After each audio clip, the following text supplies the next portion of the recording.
Undoubtedly উনি star, আমি একদম মনে প্রাণে স্বীকার করছি। ওনার ছবি চলছে গুড। কখন চলছে? দুটি ঈদে। আর 10 মাস কি হচ্ছে?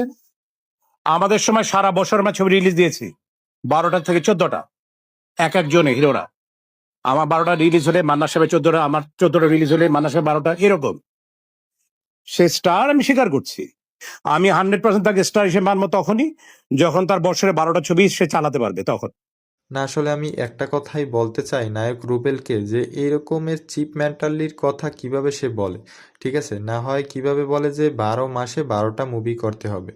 তা সে কি এখন সেই আগের ব্যাপারটা বুঝছে, যে আগে একটা তারা মুভি করতো জাস্ট হয়ে যেত, ঠিক আছে। এখন যে মুভিগুলো করা হয়, একটি প্রযোজক পরিচালকের কত পরিশ্রম থাকে, এবং সেই মুভিটি কি সম্পূর্ণ মুভিটি কি এক এক একটা মাসে এক একটা মুভি করা সম্ভব? আপনারা একটু কমেন্ট করে জানিয়ে দেবেন যে তাদের মতো আলতু ফালতু মুভি বানালে হয়তো বা 12টা কেন 14-15টাও মুভি বানানো যায়, কিন্তু এখন যে মেগাস্টার আমাদের শাকিব খান মুভিগুলো করে, এর এক একটা মুভি বানাতে অবশ্যই আমাদের 5 থেকে 6 মাস লেগে যায়। কারণ এক একটা মুভি কতটা এফোর্ট দিয়ে তারা কাজ করে, ঠিক আছে, কারণ এখানে অনেক মানুষের রিজিক লুকিয়ে আছে।